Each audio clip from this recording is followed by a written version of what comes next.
عمومی طور پہ ہمارے ہاں جو محبت کی شادیاں کہی جاتی ہیں وہ زیادہ تر ناکام ہوتی ہیں اور طلاق تک نوبت پہنچتی ہے۔ اس کا سبب کیا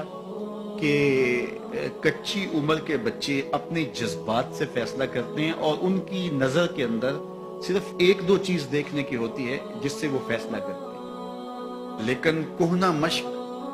اور گرم سرد چشیدہ والدین اس بات کو جانتے ہیں کہ ہماری اولاد کی ترجیحات کیا ہیں اور جو ہے وہ ازدواجی زندگی کیسے خوبصورت گزرتی ہے۔ اس لیے وہ جو فیصلے کرتے ہیں وہ فیصلے جو ہے وہ بہت اچھے ہوتے ہیں۔ کبھی ایسا ہوتا ہے کہ اولادوں کو اللہ تعالیٰ فہم، فراست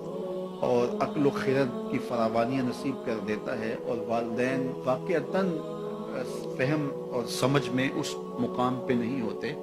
تو سعادت مند اولادیں اس وقت بھی اپنے والدین کو شامل کر دیں اور ان کے فیصلے اچھے بھی ہوتے ہیں۔ لیکن عمومی طور پہ ہوتا ہے کہ چاہے وہ اسکول، کالج اور یونیورسٹی میں نہ بھی گئے ہوں والدین، لیکن ان کے تجربات عملاً جو ہیں وہ زیادہ ہوتے ہیں۔ اسی لیے فرمایا گیا سید عائشہ رضی اللہ تعالیٰ عنہ سے مروی روایت ہے، ایما امرأۃ نکحت بغیر اذن ولیہا فنکاحها باطل فنکاحها باطل فنکاحها باطل، 3 مرتبہ فرمایا۔ جو خاتون اپنے ولی کی اجازت کے بغیر نکاح کرتی ہے اس کا نکاح باطل ہے، اس کا نکاح باطل ہے، اس کا نکاح باطل ہے۔ تو عمومی طور پہ وہ نکاح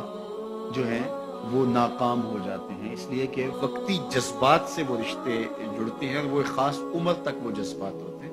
لیکن اس کے بعد وہ رشتے ٹوٹ جاتے ہیں۔ ماں باپ کو پوری ترجیحات اور پوری زندگی کے سارے نشیب و فراز کا علم ہوتا ہے اور وہ ساری چیزیں سوچ سمجھ کے کوئی چیز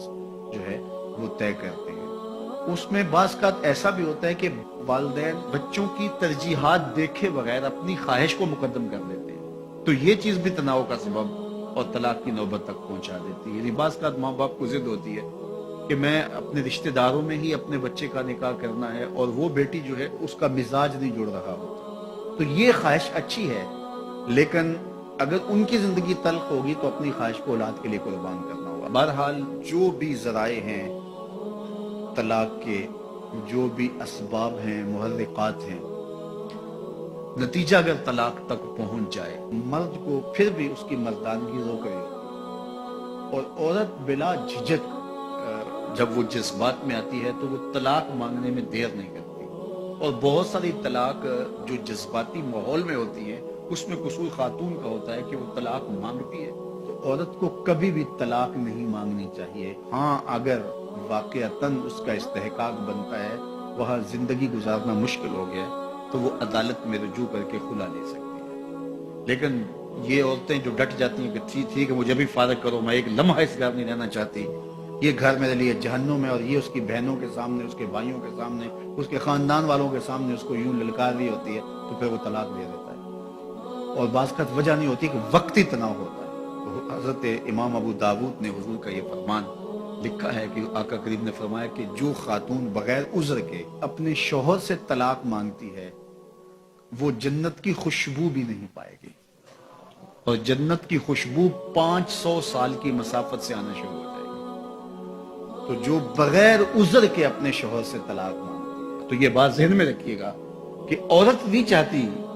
کہ یہ اس کے وقتی جذبات ہوتے ہیں، وہ یہی چاہتی ہے کہ میں سرخ جوڑے میں اس گھر میں آئی ہوں تو سفید کفن میں واپس لوٹوں اس گھر میں۔ اور عورت کی آرزو ہوتی ہے کہ میرا شوہر جو ہے وہ مجھ کو جو ہے وہ خود اپنے ہاتھوں سے جو ہے وہ لاحد میں اتارے۔ میرے حضور صلی اللہ علیہ وسلم نے عورت کے اس جذبات کا لحاظ کرتے ہوئے ایک دن سیدہ عائشہ سے کہا کہ عائشہ اگر تو انتقال کر جائے میں تجھے خود کفن دوں، خود لاحد میں اتار۔ تو حضرت عائشہ رضی اللہ تعالیٰ عنہ کی چشمان اقدس سے آنسو آ گئے کہ یہ اگر ہو تو میرے لیے سے بڑا کیا احساس ہے کہ میرا شوہر میرا خود جنازہ پڑھے اور خود مجھے کفن دے اور خود مجھے لاحد میں اتارے۔ تو گھر ٹوٹنے سے بچے، اور میاں بیوی کا جس طرح یہ دنیا میں رشتہ ہے تو یہ رشتہ آخرت میں بھی قائم رہے گا، اور جب خاتون جنت میں جائے گی تو یہ جو ہے وہ ان حوروں کی جو مرد کو جنت میں عطا کی جائیں گی، یہ ان کی سردار ہوگی، اور اس کا حسن و جمال ان سے فراواں ہوگا، اور اللہ تعالیٰ اس کو وہاں